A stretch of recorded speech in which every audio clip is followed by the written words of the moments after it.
If we can all just maybe tone down the noise level. Thank you.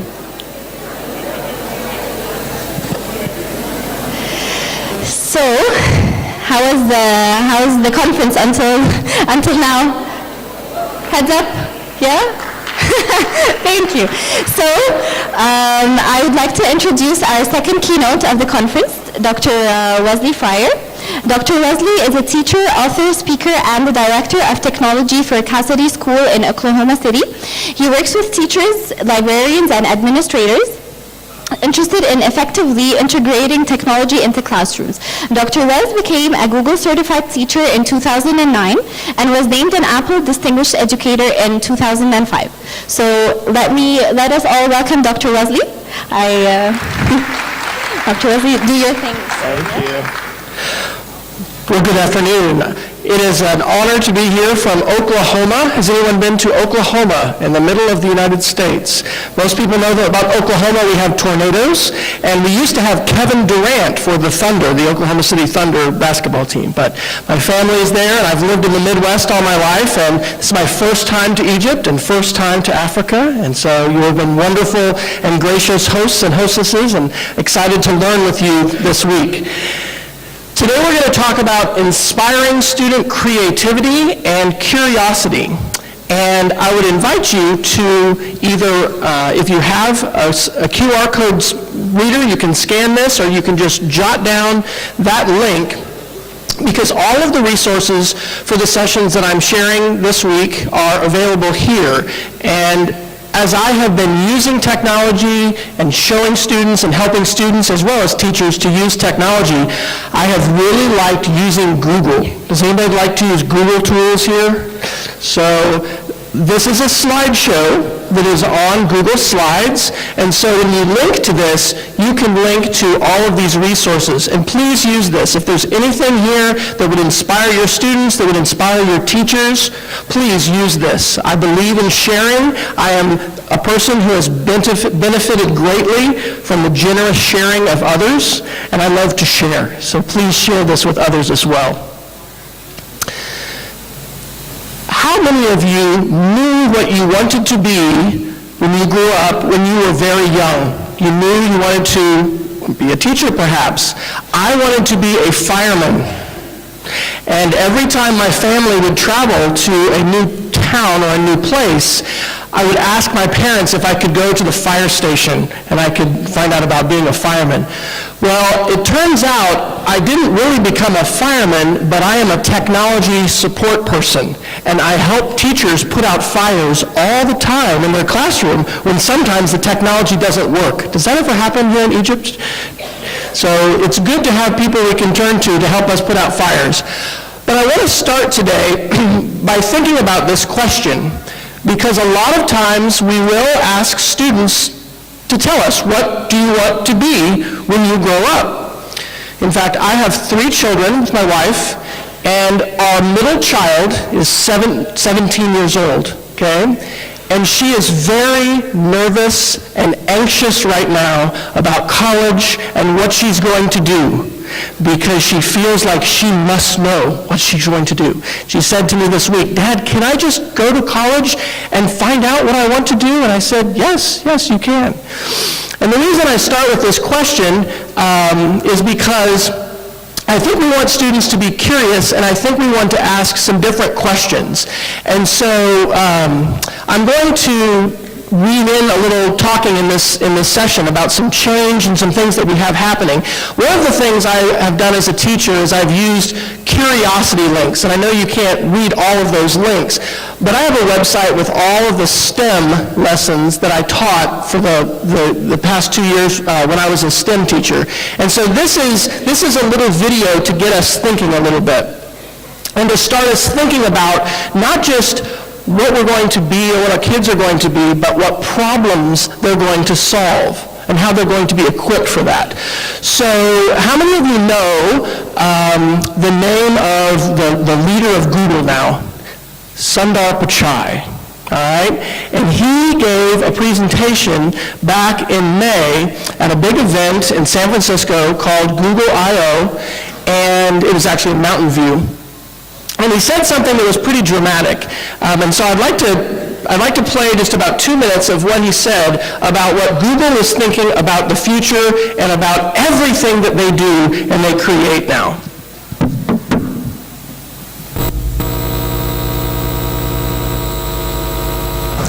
But computing is evolving again. We spoke last year about this important shift in computing from a mobile-first to an AI-first approach. Mobile made us reimagine every product we were working on. We had to take into account that the user interaction model had fundamentally changed with multi-touch, location, identity, payments, and so on. Similarly, in an AI-first world, we are rethinking all our products and applying machine learning and AI to solve user problems. And we are doing this across every one of our products. So today, if you use Google Search, we rank differently using machine learning. Or if you're using Google Maps, Street View automatically recognizes restaurant signs, street signs using machine learning. Duo with video calling uses machine learning for low bandwidth situations. And Smart Reply in Allo last year had great reception. And so today, we are excited that we are rolling out Smart Reply to over 1 billion users of Gmail. It works really well. Here's a sample email. If you get an email like this, the machine learning systems learn to be conversational, and it can reply, "I'm fine with Saturday," or whatever. So it's really nice to see. Just like with every platform shift, how users interact with computing changes. Mobile brought multi-touch. We evolved beyond keyboard and mouse. Similarly, we now have voice and vision as two new important modalities for computing. Okay, so I'm going to pause it there. How many of us now how many of you learned to type on a typewriter?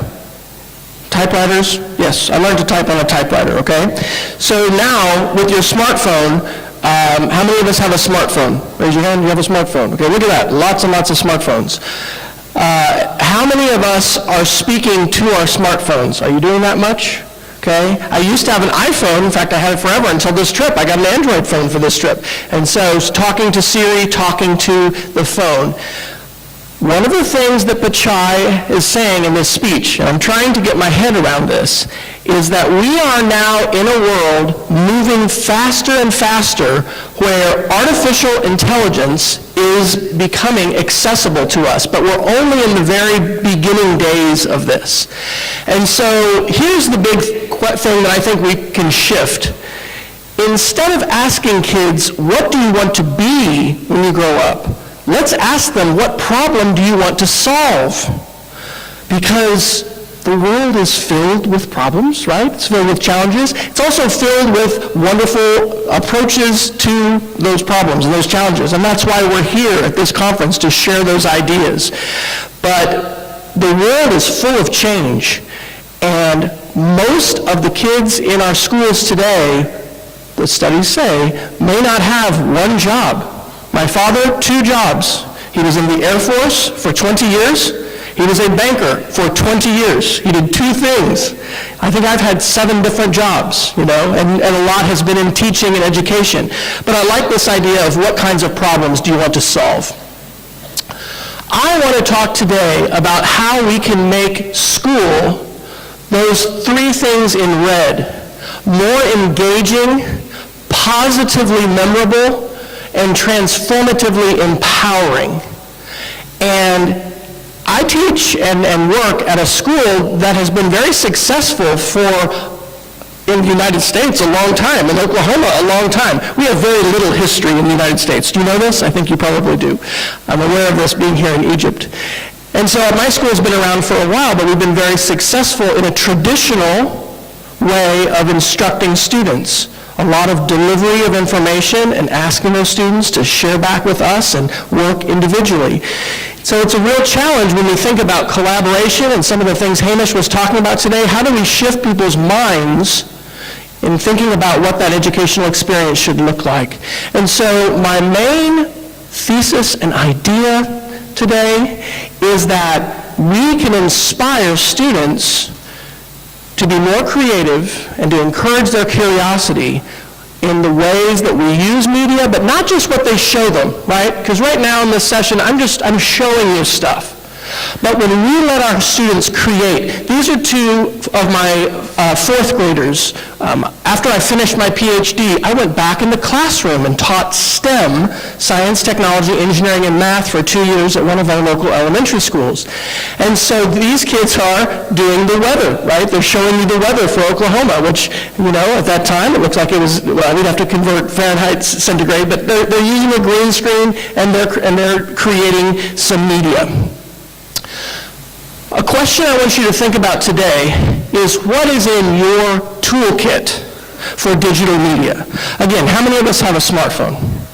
Okay, now I know it depends how old your students are. Teach very little ones. Hopefully they don't have their smartphone with them. It's amazing to me how little kids are now that we're giving these phones. The same phones the parents have, sometimes we give to the students. But as students get older, this is increasingly really not a phone. What is this? It's a computer. And sometimes I make phone calls with it, but a lot of times I'm doing different computing tasks with it. And so when we talk about technology and we talk about how we have students use technology, I don't think we should be scared to think we have to do the technology, use the technology all the time. It's like a toolkit. Okay? And if you're going to build something, I have a need to make repairs on my fence at my house. Okay? I have a wooden fence, and my fence needs to be fixed.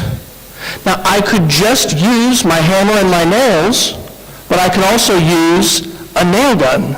I could also use a power saw. I could use these more powerful tools. And so we've been using tools for a long, long time.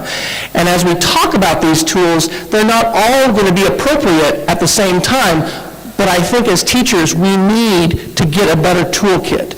And so for the past 6 years, I have worked on this website. This is a website that I'd love for you to use, share with other people. It's called Show with Media. And each one of these squares, which actually I did draw, I'm not an artist, but part of what I want to encourage people to do is to take risks and show things non-linguistically, meaning visually. And so these different products are things students can create. And today I want to show you a couple different examples. I'm going to actually show you an example here of, well, it's more of a narrated photo or a radio show. I'm going to show you a quick edit video as well, probably a green screen. And so let's listen to some student voices. So I'm going to set this up for you. This is my classroom about 4 years ago. My students had been doing a project about sound, and they had hooked up cups to a string. Have you made a string phone before, or seen students have a string phone? It's to learn about vibration, right? Because sound travels as waves through vibration. And so I want you to listen. These kids are going to talk for about 90 seconds, and I want you to think about what is good about the fact that these students could record their voices and share what they had learned. Because that was what they were supposed to do. What did you learn at this station? This is just audio, it's not video. Hello guys, welcome back to another episode. This time that you can hear Madison. This is Dr. Fry's classroom. This is Andrew, Madison, and Evan talking on in today's video. Today's is my birthday. We're basically recording this on the same day that we did Dr. Zion's episodes. So yeah, it's still my birthday. Absolutely, Evan. Today's his birthday, and we're going to celebrate his birthday today. I'm talking about that. Okay. And also, welcome back. Yeah. We have a scientific story for you. Okay. We are talking about these little microphone things. Okay, hit it, Andrew. Well, the cup phones are special type of phones that strings that have certain amount of things. A string is like it makes things louder. Yeah, and so whenever you speak, everything sounds louder. No, it sounds quieter. And you do that, vibration comes through. It comes through the wire, and so the vibration comes through. The vibration comes through the wire or a string. Yeah, tell Melvin. So not doing anything like that. You can barely hear. I want to apologize to our translator because that was probably very challenging to try and stay with. But did you hear the students at the end say it was vibration? It was the vibration through the wire. Did you hear them argue because they weren't in agreement about what had happened and what they had learned? I'm going to give you 2 minutes. There's a term I really like, wow work, okay? Work that, wow, that was really something. I consider that to be wow work. Why do you think that is? Why would Wes think that is wow work? I have a little timer here I downloaded from YouTube. I'm going to play it. You have 2 minutes. Turn to your neighbor and talk about that. Why would Wes say that was wow work by students? Go, talk to your neighbor, please.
Okay, very good. 2 minutes is up. Now, if we had a little bit more time, and even if we were in a smaller group, we might go around and pass the microphone and have you share. Like this one idea may be something for you to take back to school. Wow work, okay? We need to share more wow work by students with other teachers at our school. If we want to empower students and to enable them to share their voice and to understand how important words are and how powerful their words can be, we need to amplify those just within our school community. So, here's some reasons I felt this was wow work. Number one, these kids had a choice about how they expressed themselves. Sometimes we don't give a choice. So you're going to fill out this answer sheet. You're going to fill out this worksheet. You're going to write this paragraph. Okay? In fact, these kids, there was another choice that I was hoping they were going to take.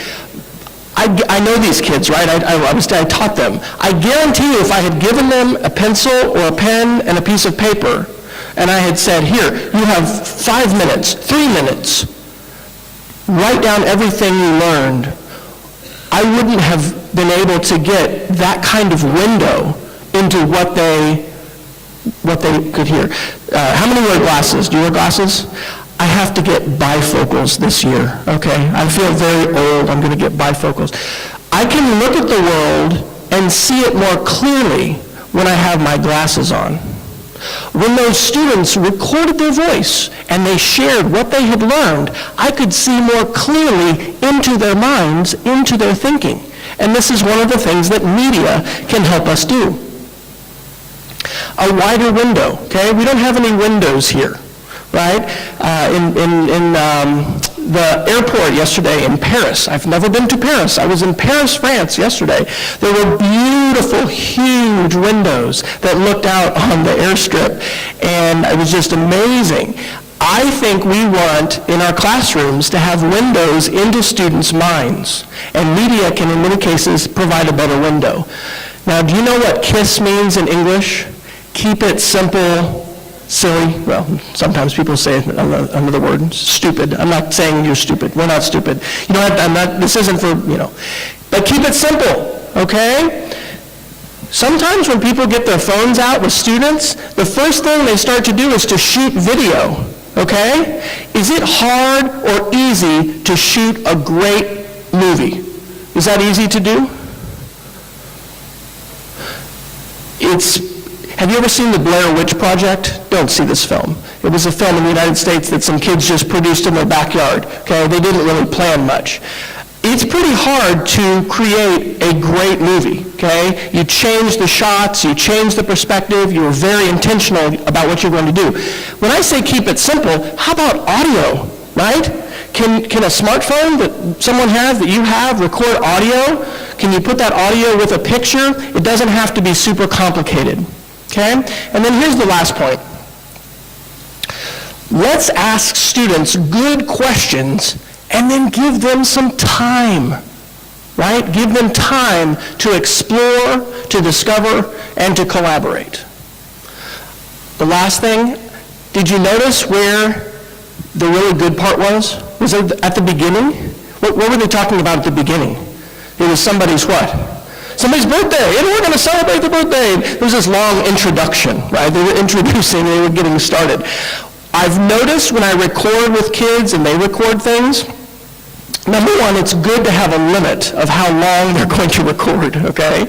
But generally speaking, the good things happen later at the end. They're not at the very beginning, they're at the end, all right? So for the past 5 years, I've been helping teachers use iPads a lot, and we've had a workshop called an iPad Media Camp, and we've started to use badges. Is anybody using badges, or have you heard of using badges to show what you know? There's a website called Badge List that we've started to use to break down the steps, okay? How do you do that? Well, you have to capture, an image, okay? And then you're going to record audio, and then you're going to put those together in some way, those different pieces. So there's a website called Badge List where we're putting those together. So there's an example of student wow work. What I'd like to do now, I want to give you tools, okay? I used to carry these around all the time, and I don't know how many times they got taken at the airport, so I don't fly with my Swiss Army knife now. But I want to help you with your toolkit. Okay? But I've also found at conferences and keynotes, we kind of like magic tricks, right? What's coming out of the hat here? The rabbit is coming out of the hat, okay? So are you ready for your magic trick? All right, here we go. How many of you know about this app? Now, this is unfortunately not an Android app, it's only an iPhone app, but has anybody played with this before? All right. This is called Seeing AI by Microsoft. And one of the reasons I'm going to be talking about AI and artificial intelligence is I think that we're in very challenging times, and we're seeing some ways that this is affecting us. This is one way you can share this with your kids. If you've got an iPhone or somebody else does, you can download this app for free. And so what it does, it's designed for the low vision community, for people who cannot see very well, and it's a research project that Microsoft has. And so I'm going to play a short little video demonstrating this for you.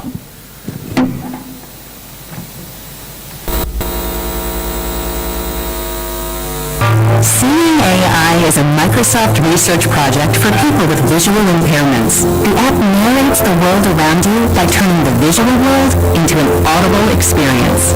Point your phone's camera Select a channel and hear a description. The app recognizes saved friends. Jenny near top right, 3 feet away, describes the people around you, including their emotions. 28-year-old female wearing glasses looking happy. It reads text out loud as it comes into view, like on an envelope. Kim Lawrence, P.O. Box, or a room entrance. Conference 2005. Or scan and read documents like books and letters. The app will guide you and recognize the text with its formatting. Top and left edges not visible. Hold steady. Lose agreement. This agreement. When paying with cash, the app identifies currency bills. $20 US. When looking for something in your pantry or at the store, use the barcode scanner with audio cues to help you find what you want. Campbell's tomato soup. When available, hear additional product details. Heated microwave full-on height. And even hear descriptions of images in other apps like Twitter by importing them into Seeing AI. A close-up of Bill Gates. Finally, explore our experimental features like scene descriptions to get a glimpse of the future. I think it's a young girl throwing a frisbee in the park. Experience the world around you with the Seeing AI app from Microsoft. Now, I can't tell you today everything that artificial intelligence is going to bring to our world, but I can tell you that people a lot smarter than me, and there's a lot of people out there like that, say this is the next wave, okay? Industrialization has brought huge change to our society. Automation has been happening since the Industrial Revolution, but artificial intelligence is here today, and we're in the early days, and it's coming, and that app is something you can show to your students tomorrow and start to talk about that. You could write about that, right? How many of you are writing teachers? Anybody teach writing? Okay? What a great topic to talk about with students. How could an app like that change how we do things in our lives? Who might that impact the most? So, let's talk just real briefly about why artificial intelligence is a big deal. And one of the reasons I'm doing this is I'm curious about this, right? We can use media to show things to our students to encourage their thinking and to encourage their own curiosity. And so, how many of you use Siri? Does anybody talk to Siri? Okay. My wife, has a male British voice for her Siri. I have a female Australian for my Siri voice. But these kinds of tools like Siri and Echo and Alexa, are these for sale in Egypt? Are you guys using these? Okay, because this is very new for us. These are called smart assistants. And by the way, there's some place between creepy, do you know creepy? Like, I don't know about that. Like, is it listening to me all the time? Is it recording me all the time? So there's a line between creepy and then, wow, that's really cool. That's really helpful. So Google has their assistant. I don't have one of these. This is their home assistant, and this is a hard one to look at. But if you go on their website, it can do things like hey Google, tell me this, or it's also where we're starting to control our homes. Okay? Does anyone have a smart home yet, where you can go in and say, please turn down the lights? Okay? I'd like to turn on my television. Okay, this used to be science fiction, but this is happening today, right? So, like I said, there's a line between exciting and great and creepy and really scary. And this starts to get into what some people consider a little scary. And I'm not talking about the Terminator, Arnold Schwarzenegger. I'm not talking about that science fiction. I'm talking about reality and robots replacing truck drivers. So this is an article from September of last year saying that robots could replace 1.7 million truckers in the United States. My state, can you find me? Where do I live? Right there. In fact, this is where I grew up, in Kansas. I lived in Texas a long time. And anyway, I live right there now, okay? 23 states in my country right now, the number one job is what? Driving a truck. Okay? Do you have to go to college to drive a truck? No. How much can you earn driving a truck in the United States? A pretty, middle income wage, right? I mean, we're talking $50,000, 7 plus. I mean, you can earn that driving a truck. And so when we talk about trucks that do not have a driver, we're talking about some big changes that are happening in our society. And this is happening quickly. This isn't something that's just, it's not going to be next year, but it's also not 20 years away. It's happening sooner. So, are there any Tesla cars here in Egypt? I bet somebody has one. Okay, I don't have one. I've sat in one, okay? But these are, in fact, I went to California. Does anyone watch Iron Man movies, okay, Marvel Comics, right? The Tesla car that was in the first Iron Man, I sat in. It was so cool. Okay, and so that's science fiction, right? Tony Stark, not a real guy, right? Elon Musk is a real guy, and his company is developing cars that today have the capability to drive themselves. So this is a video of a Tesla self-driving car, and the person who is driving this car is not doing anything with the steering wheel. See his hands? His hands are here, okay? Look at the analysis of what's happening here on the screen. Machine learning and artificial intelligence, which are not the same things, but they're similar, have the ability to process incredible amounts of information. So again, I'm coming at this from a couple perspectives. Number one, would this be something interesting that your kids at school, your students, might they be interested in this? Because this isn't Star Trek. This isn't Star Wars. This is right now. This is the technology in every Tesla car that they're producing today. In a world where our cars are able to sense and detect all of this, what does that mean for driving? What does that mean for our society? Is anybody else excited about self-driving cars? I am, because you know what? I'd like to do some other things when I'm riding up to Kansas to see my parents or, going different places. So curiosity, using media as a way to inspire student curiosity, but also inviting students to be able to create. How many of you have seen this demonstration from Google's May event? This is pretty amazing, okay? My wife, who's a little older than I am, 5 years older, is a huge Star Trek fan, okay? And some of the technologies in Star Trek have started to show up in the real world. And so this is one that Google has announced with its Pixel phone for real-time language translation. And I think that probably the translators translating me right now are going to be, I don't know though, are they going to be excited? Maybe it's going to put them out of a job. What does this mean, right? That's a question. Here's a demo. Oops.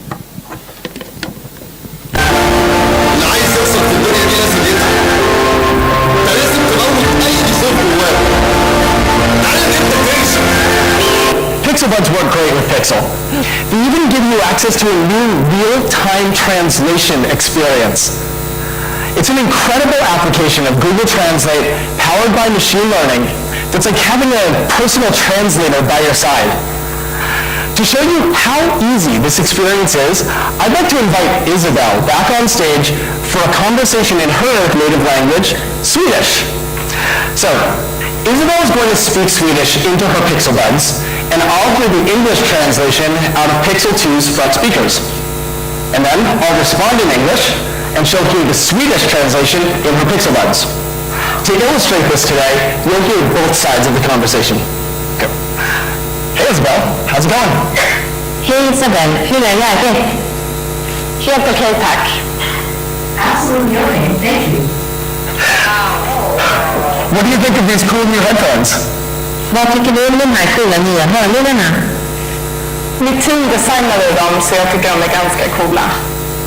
My team designed them, so I think they're pretty cool. Okay. So while you're up here, what color should I get? Medan du är här, vilken färg ska jag välja? Jag tror ganska blå skulle passa dig. I think I know it's you. Jag tror jag drar ner publiken in och ser några fler nya grejer. I think I should go now. The audience would like to see some more new stuff.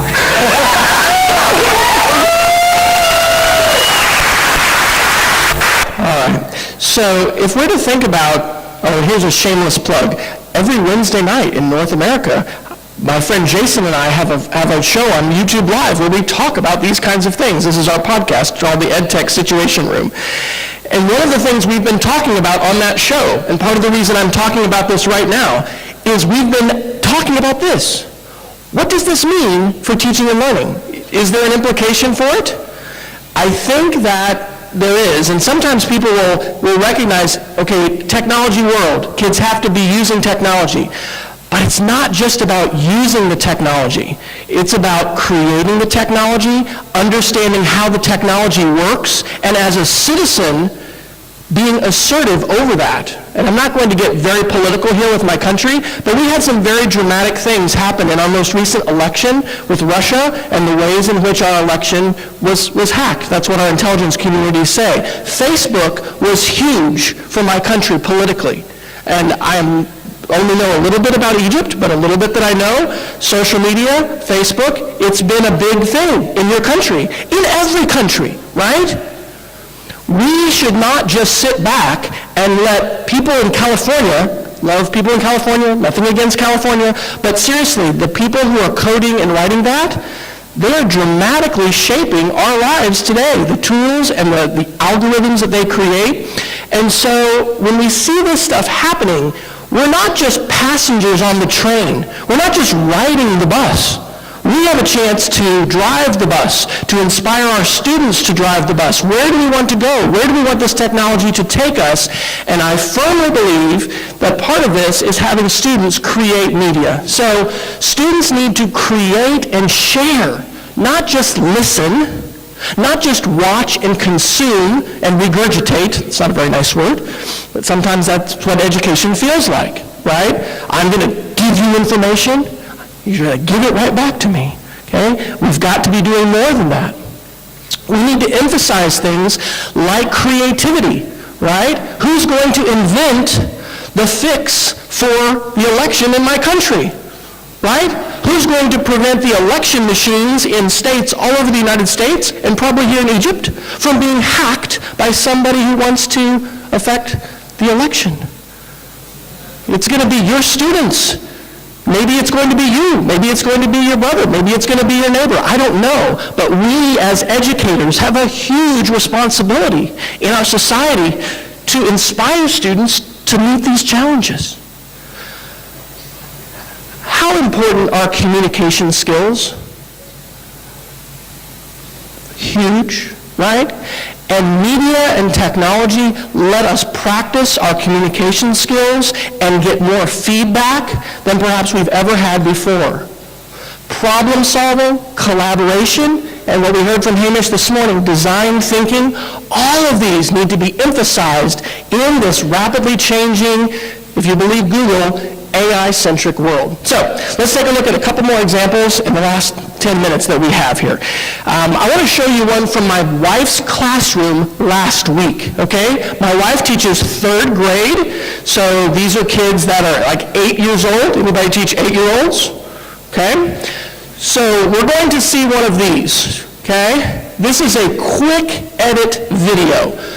What technology do you need to make a quick edit video? You need a smartphone, okay? Was this Android phone going to work? I bought this for $146 off of Amazon, okay? It works great. It's been phenomenal. I don't have to spend $1,000 on the brand new iPhone in order to do this. And so you can quote me on this. This is one of the things I like to say. Video is the pencil of the 21st century. Who's got pencils in their class today? You got pencils? You've all got pencils. All right, some people are asleep. It's kind of getting late, but I think video needs to be used as regularly and as commonly in our classrooms as pencils. And so here is a video that my wife shared on Twitter. So I'm going to click on this link. We'll bounce out to Twitter. Okay? And her student had been coding with an app called Scratch Junior, PBS Scratch Junior. We're going to listen to him talk. Oops.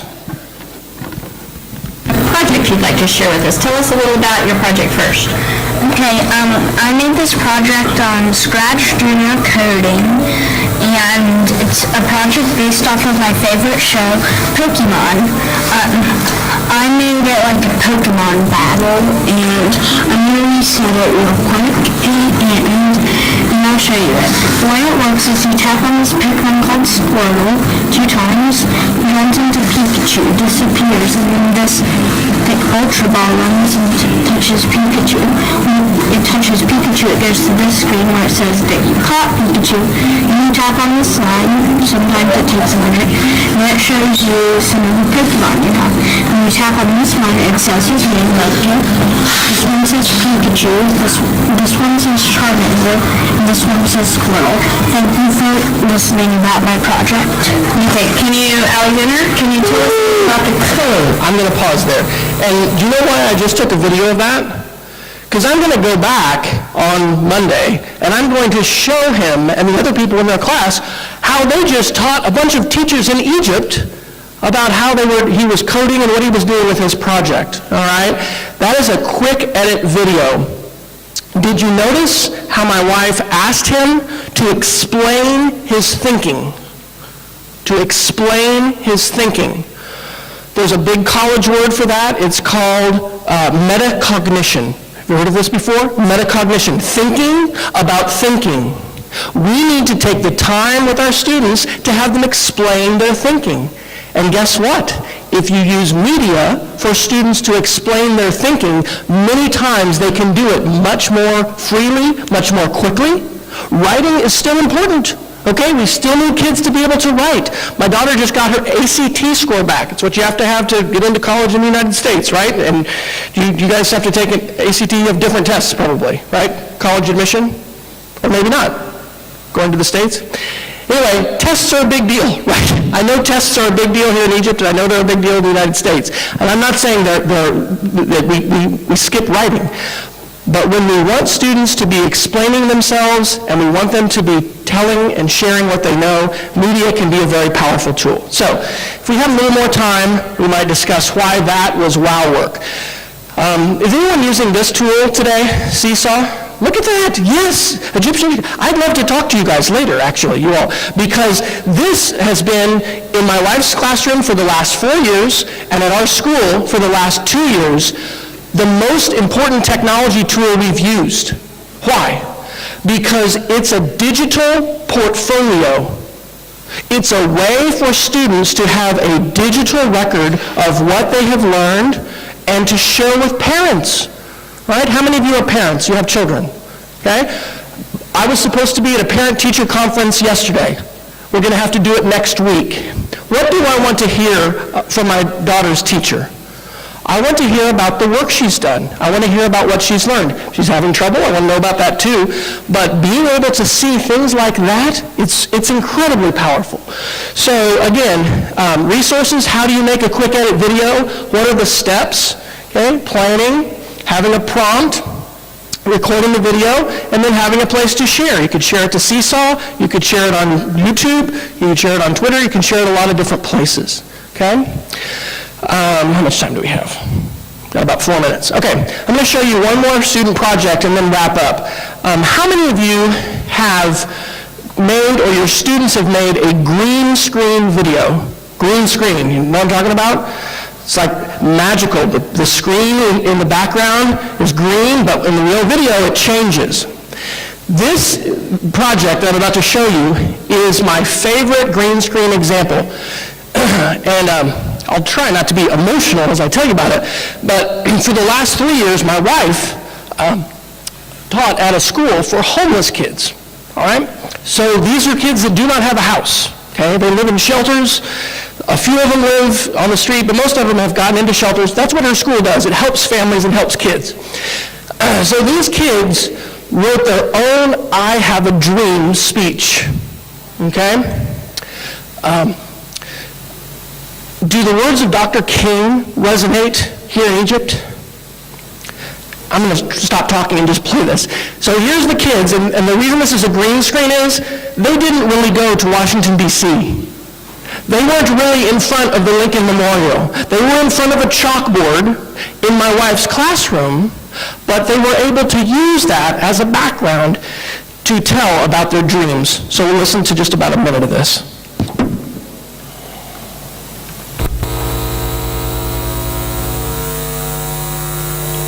And hopefully not see an ad. Yeah, no ads. This is the Miller 8th I Have a Dream speeches. I have a dream that one day my family will live in Oklahoma so we can see each other often. I have a dream that one day my family will be free from what they look like and focus on what they are like inside. I have a dream that no one makes fun of each other person's skin color. We should accept all people for who they are inside. I have a dream that one day my older brother and my older sister will graduate from high school and go on to college. With a good education, they should both be able to get good jobs. I have a dream that one day my family will become brothers and sisters and husbands and wives. I have a dream that I will become a loving and caring dad that teaches my kids not to get mad. I have a dream that one day my family will live in a peaceful house. We will have a peaceful dinner together. We will live peacefully and not fight. My dream is for us to be happy. All right. Wow.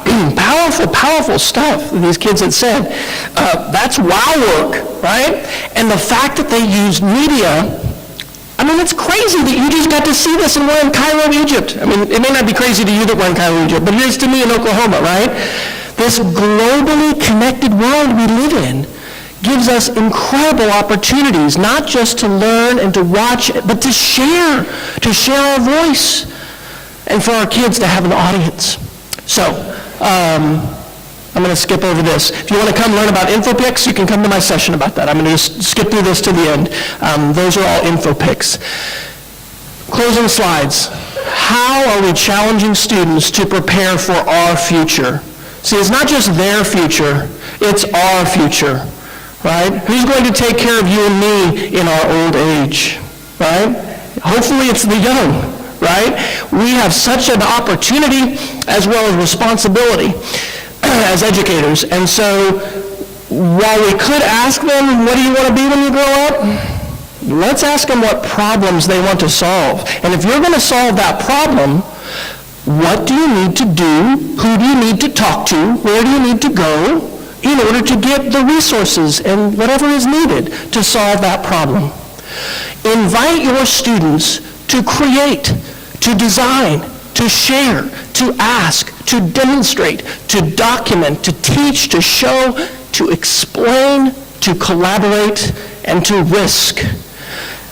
If we do those things, I think that we are going to certainly empower students, and we're going to inspire them with a lot more creativity and curiosity that they've had inside them, but we just need to bring that forth and do that in the classroom. So thank you so much for your attention.